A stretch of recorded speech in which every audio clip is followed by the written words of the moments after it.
y elaboran un régimen que satisfaga a los rusos de que no van a ser atacados desde lo que queda de la antigua Ucrania. Bien, y luego este tema complicado. ¿Qué pasa con la OTAN? Bueno, la OTAN se ha desmoronado. Bien, ¿cómo va a ser la OTAN en 25 años? Bien, así que puedo ver que si estuviera asesorando a Putin, diría, oh, está bien. No insistiremos en que te comprometas a no incluir a Ucrania en la OTAN. Vamos a revisar eso. Pongámoslo en este contrato. Lo revisaremos en 25 años.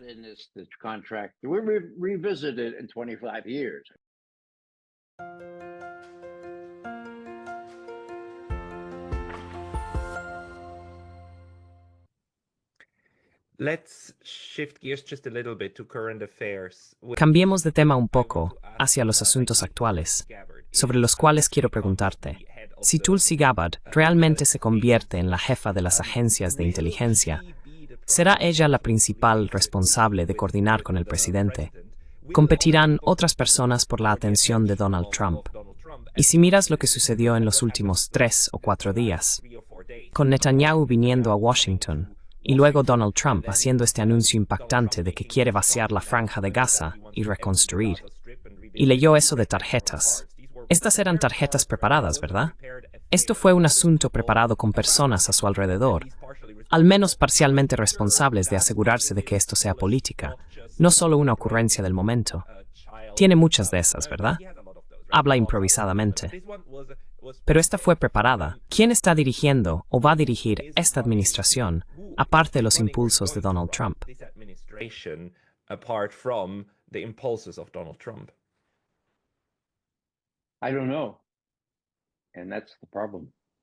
No lo sé. Y ese es el problema. Putin no lo sabe. Nadie lo sabe. Dado el ejemplo de los últimos días, parece que Trump va a hablar improvisadamente y proponer cosas absurdas que realmente no han sido evaluadas con la burocracia o los especialistas, tal como son. Así que esto es, quiero decir, hay adjetivos para describir lo que dijo sobre Gaza. Los mejores los obtuve de un amigo mío que dijo que estaba trastornado, delirante y peligroso. Ahora, durante la campaña electoral, se le preguntó al señor Putin, ya sabes, ¿a quién prefiere? Quiero decir, parecía que era Biden contra. Y él dijo, oh, Biden, con ironía. Leí sobre eso. Bueno, porque es predecible.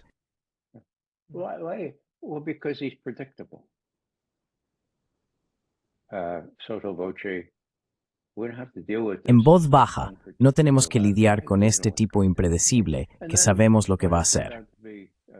Y luego, cuando resultó ser la vicepresidenta Harris, dijo, oh, sí, ahora vamos a votar. Esperamos que Harris gane, porque Joe Biden nos dijo que votáramos por ella, y serían más predecibles.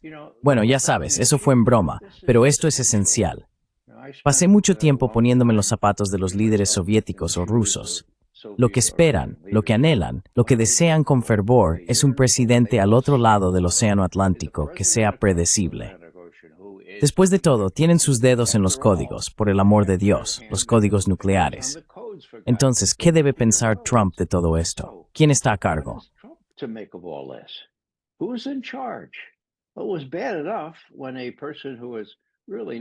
Era bastante malo cuando una persona que realmente no estaba en sus cabales, eso sería Joe Biden, estaba delegando estas decisiones a personas como Blinken y Sullivan.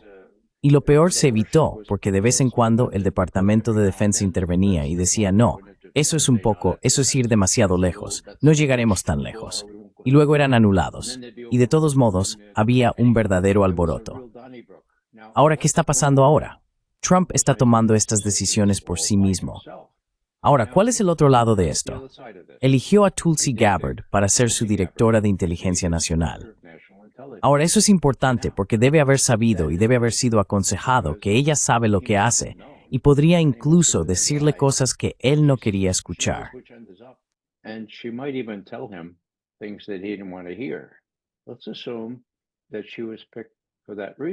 Supongamos que fue elegida por esa razón. ¿Qué le va a decir? Bueno, supongamos que es confirmada. Creo que será confirmada en los próximos días. Bueno, sobre Israel, creo que todo eso está dirigido por el Departamento de Estado, los ideólogos y el lobby israelí. Y no ha sido muy buena con Israel, porque supongo que sintió que si tenía alguna posibilidad de ser aprobada, tenía que repetir la línea israelí. Sobre Ucrania, Ella sí sabe lo que está pasando. Y le va a decir al presidente, mire, señor presidente, lamento decirle esto, pero no es el caso que Putin perdió la guerra. De hecho, Putin estuvo muy cerca de ganar todo el asunto.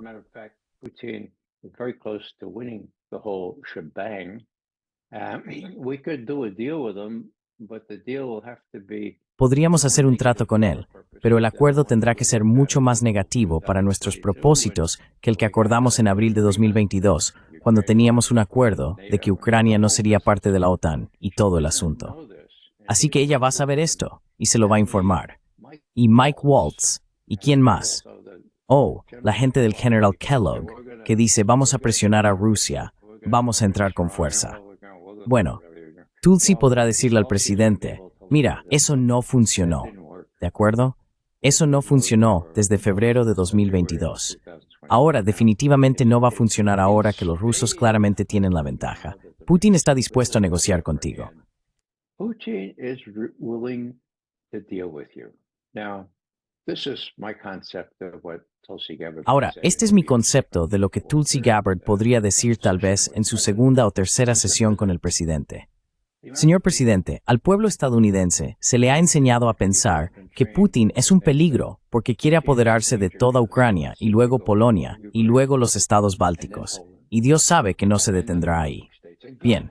Ahora, señor presidente, puede que no lo sepa, pero Putin ya se detuvo. Bien, eso fue en abril de 2022. Se detuvo.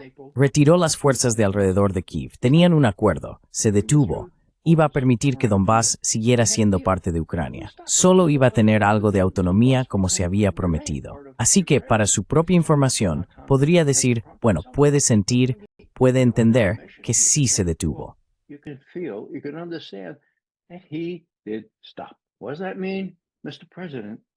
¿Qué significa eso? Señor presidente, solo entre usted y yo, eso significa que él no quiere apoderarse de toda Ucrania. Dios mío, qué dolor de cabeza sería eso, un Vietnam para él. Hay personas en el oeste de Ucrania que lo odian, ¿de acuerdo? No tienes que lidiar con eso, ¿de acuerdo? Ni él tampoco. Señor presidente, usted ha estado en Polonia, ¿verdad? Ha estado en Polonia. ¿Por qué querría Putin apoderarse de Polonia? Así que mire, aquí está el trato, señor presidente. Lo que usted dice es, mire, hablé con mi amigo Vlad, le saqué una promesa y no va a intentar apoderarse de toda Ucrania. Y él firmó expresamente este pequeño papel que dice, no quiero apoderarme de Polonia ni de los estados bálticos.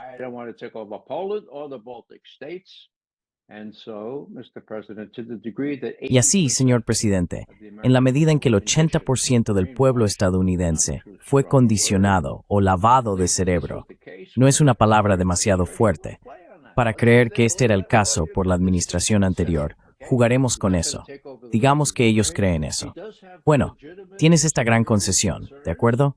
No va a tomar el resto de Ucrania. Tiene preocupaciones legítimas de seguridad. Dios mío, Trump ya ha dicho eso. Trump ha dicho, y esto es una cita virtual, puedo entender. Puedo entender por qué Putin y los rusos no querrían una nación armada y equipada hasta los dientes por la OTAN en su larga frontera con Ucrania. Puedo entender eso.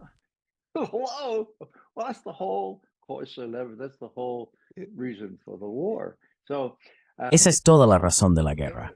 Hay indicios de que Trump no está tan ideológicamente o tan comprometido con estas nociones de que Putin debe ser derrotado. Creo que hay espacio para negociaciones. Putin ya ha dicho, y algunas de sus personas han dicho, miren, ni siquiera queremos toda Ucrania que podríamos tener fácilmente ahora, como Odessa, como Kharkov, ya sabes. Quiero decir, ¿por qué su gente dice eso? Bueno, porque podrían llegar a acuerdos donde ahora Odessa, si Ucrania se queda sin Odessa, es solo una granja sin salida al mar para el resto de Europa, ¿verdad? No tiene acceso al comercio a través del Mar Negro. Así que se podría llegar a un acuerdo.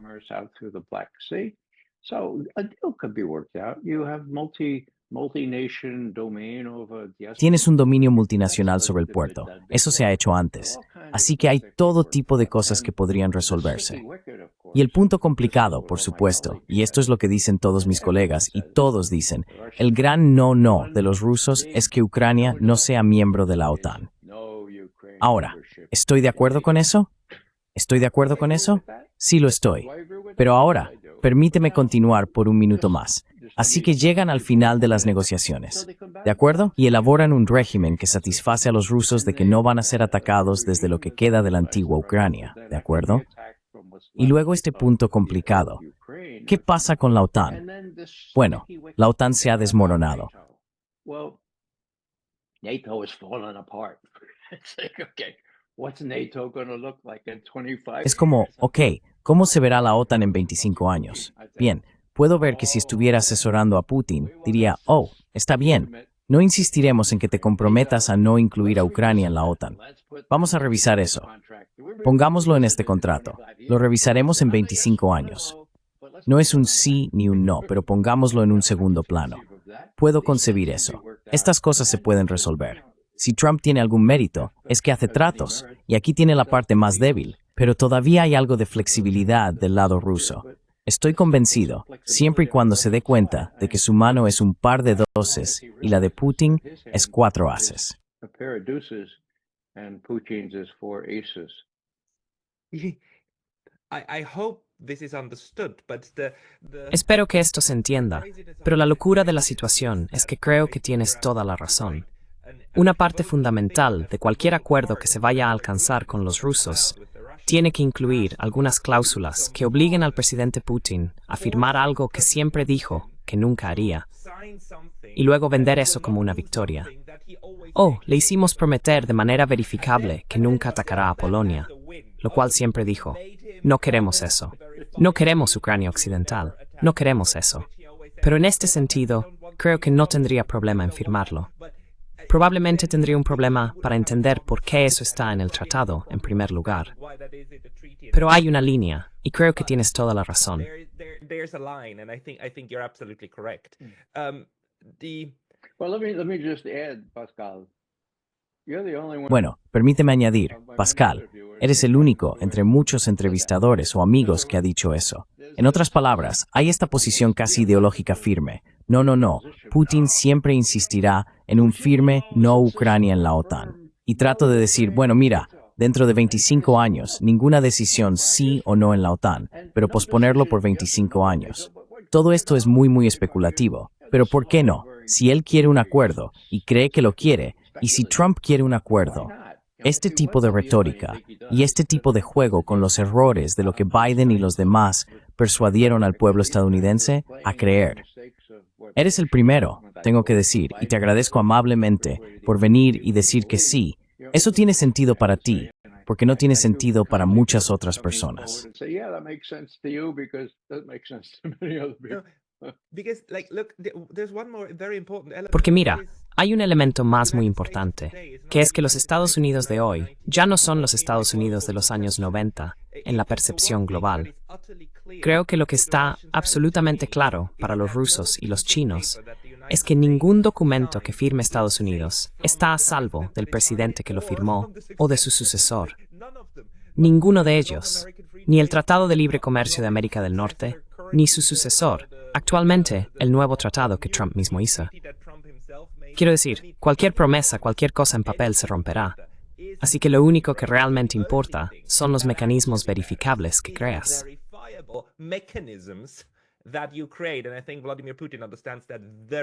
Y creo que Vladimir Putin entiende eso muy bien.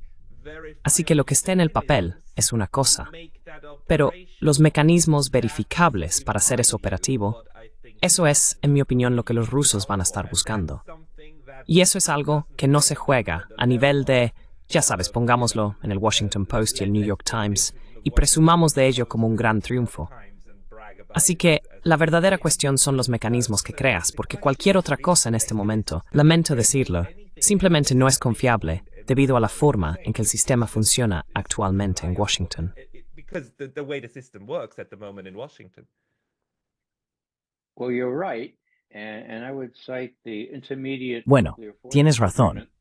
Y citaría el Tratado de Fuerzas Nucleares de Alcance Intermedio, del que Trump mismo se retiró durante su último año en el cargo, lo que dio un grado de estabilidad a Europa y a la parte europea de Rusia que no había existido desde la guerra. Cuando digo guerra, me refiero a la Segunda Guerra Mundial, ¿verdad? Ahora, destruyeron toda una clase de misiles. Destruyeron misiles que estaban construidos y en su lugar. Los destruyeron, como todos los misiles de alcance intermedio y de menor alcance debido a este tratado. Ahora, este tratado era uno de los doveri, no proveri, ¿de acuerdo? Confía, pero verifica, ¿de acuerdo? Y probablemente hayas tenido a Scott Ritter en tu programa. Scott es un muy buen amigo mío. Fue un inspector de la ONU. Scott is a really good friend of mine. He was a UN inspector, and he was the first to volunteer to go in and verify. Y fue el primero en ofrecerse como voluntario para ir y verificar el cumplimiento soviético del Tratado de Fuerzas Nucleares de Alcance Intermedio. Terminó en un lugar espantoso llamado Votkinsk durante 2 años. Hizo su trabajo. Y había mucha gente diciendo, oh, los rusos harían trampa. Los rusos harían trampa. Bueno, no hicieron trampa esta vez. Y él pudo verificar eso. Así que esta es la gran cosa. Si pudieran hacer esto de nuevo, si pudieran obtener un régimen de verificación, la comunidad de inteligencia puede desempeñar un papel muy, muy valioso. No solo valioso, sino extremadamente valioso. Y lo sé personalmente porque estuve involucrado en las negociaciones del Tratado de Misiles Antibalísticos en 1971. Lo siento, en 1972 es cuando se firmó. In 1971, 1972 is when it was signed. I had 3 people assigned to. Tenía 3 personas asignadas para trabajar con la delegación, para trabajar con los expertos militares y luego informar al director de la CIA sobre las negociaciones que se estaban llevando a cabo. Y pude ir a Moscú para la firma. Estuve allí. Qué sensación tan increíble, ¿sabes? Yo era una de esas personas que solía esconderse debajo de mi escritorio, ¿verdad? Y solía caminar por la ciudad de Nueva York y decir, Dios mío, no se dan cuenta, construyendo estos nuevos edificios que ya sabes, un paso en falso, van a ser reducidos a cenizas. Y de repente, ahí estamos, mayo de 1972, Nixon, Kissinger. Dicen, si podemos concluir esto, ¿puedes verificarlo?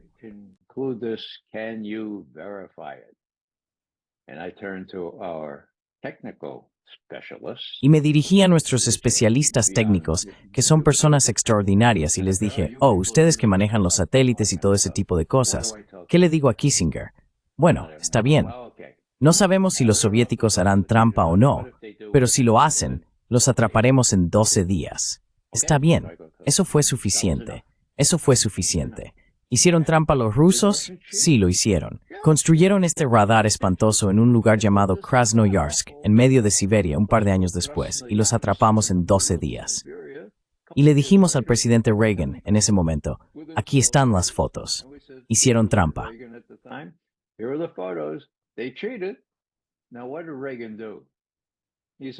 Ahora, ¿qué hizo Reagan? Dijo, tomen esas fotos, muestren a los rusos que tenemos pruebas contra ellos. Díganles que derriben ese radar. Lo hicimos. Ahora ellos no lo hicieron. Dijeron que no era una violación hasta que Gorbachev llegó y él nos escuchó. Dijo, está bien, lo derribaremos, y lo derribaron. Así es como solíamos trabajar. Sabes, hablábamos con estas personas. Decíamos, de acuerdo, mira, te atrapamos con las manos en la masa. Y eso puede suceder. Así que las partes de verificación de esto fueron extremadamente importantes. No solo con respecto a SALT y el Tratado ABM, Tratado de Misiles Antibalísticos, sino con respecto al Tratado de Fuerzas Nucleares de Alcance Intermedio, que como digo, Scott Ritter ayudó a verificar. Y esos fueron los 2 acuerdos estratégicos fundamentales, de los cuales Bush Jr., en primer lugar, salió del Tratado ABM, y luego, me cuesta decir su nombre, Trump salió del último.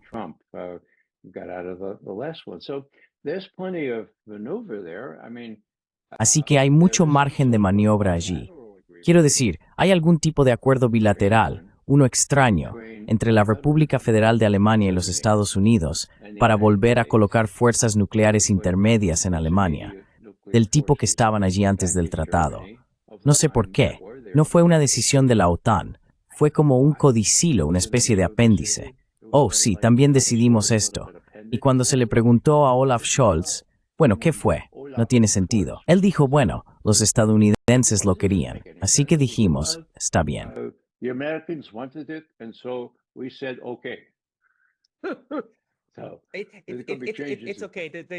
Está bien. Los europeos son, en este momento, una causa perdida. Tal vez se organicen de nuevo en algún momento, pero en este momento, quiero decir, son un perrito faldero. Así que está bien que Estados Unidos los trate como perritos falderos. Quiero decir, si te conviertes en un perrito faldero, serás tratado como tal. You will be treated as a poodle.